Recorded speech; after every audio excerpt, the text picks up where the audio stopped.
In the last video, we talked about how the new LiveCanvas 4.4 is really setting us up to make ready-made websites with child themes. Today, we're going to dive in a little bit more. In this video, I'm going to be using LiveCanvas version 4.5, which is currently in beta. And this one has an option to show another child theme called Noirfolio. So I'm going to download and activate that. It's grabbing it fresh from GitHub, and I'm going to import the demo content. Demo successfully imported. Confetti. So there we have an image. Oh, this is interesting. The Edit with LiveCanvas admin bar is at the bottom, which is my favorite way to have that. If I scroll down here, I've got a cool marquee, got some interesting projects. It looks very modern, minimalist, clean. There are a lot of images on this website. They're being called in from a CDN. The LiveCanvas team is doing their best not to clutter up your site with a bunch of opinionated design stuff that you're not actually going to ship. So yeah, here's some works. If I click into one of those, yeah, this is a great little portfolio site. I love how feature rich this ready-made site is. And the only plugin that I have installed right now is LiveCanvas. It's just so powerful, and I'm very regularly surprised at how much you can do with just LiveCanvas. Okay, let's dive in. I want to show you something. So let's make a new LiveCanvas page. You're going to get this pop up on every new site for the rest of your life. I'm going to set this to be a LiveCanvas page. I'm going to just publish it, do it live because I'm working on my local. Do you want to start from a ready-made page template or start from scratch? Let's browse the templates.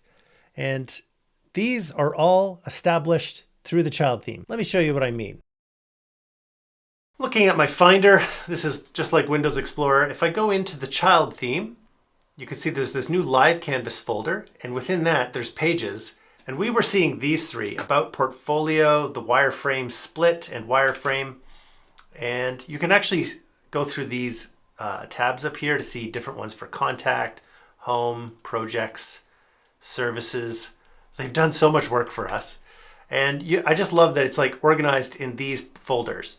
And the takeaway here is that when you're making your own child themes, like for a brand or series of clients, you can do this too and have it like super organized, well named. Then we have sections. So here's hero, frequently asked questions, call to action and contact, content, about us.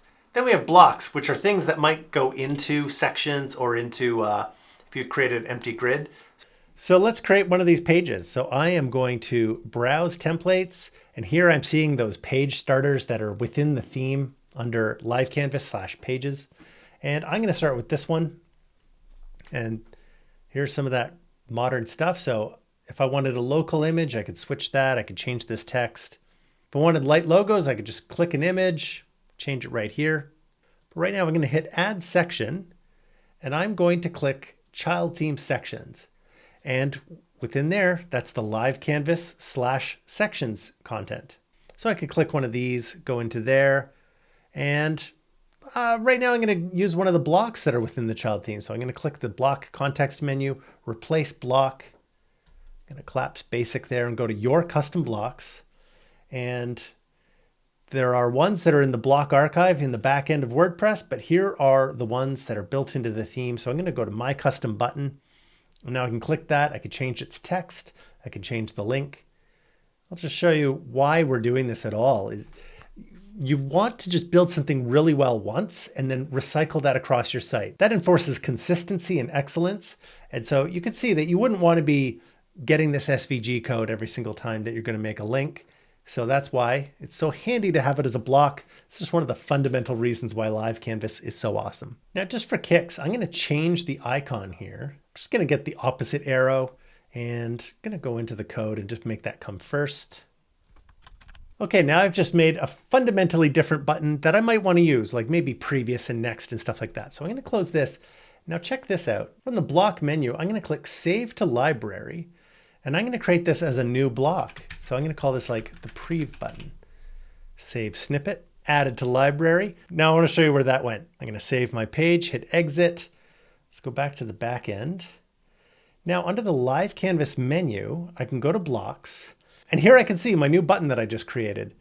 So that's handy. If I'm building a page right now, I can just, create a grid, click add block, stick this in there. But what if I want this in my child theme?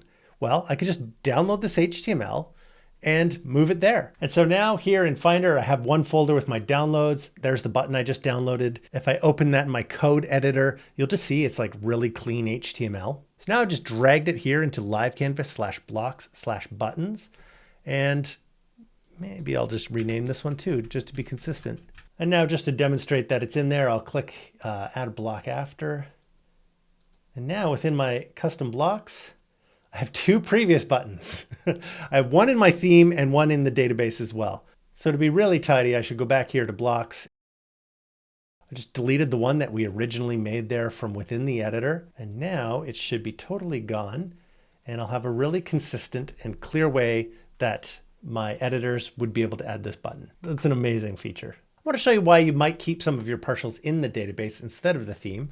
And you may recall in a previous video I made about shortcodes that if you insert it from a shortcode, then you can update all instances from here in one place. Alternatively, sometimes you want to insert the HTML code and have it different on every page. So I love that LiveCanvas gives us both options. So I want to show you how to do that from the page builder. So I'm going to add a section. I'm going to go to your saved partials and go into the uncategorized ones and just insert this footer.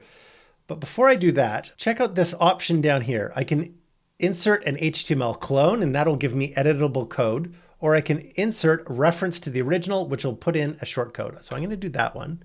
And you can see the footer there, but if I go into the HTML view, you can see it's the shortcode. The other option is to insert as HTML clone. And now when I click footer, I get all of the HTML right here.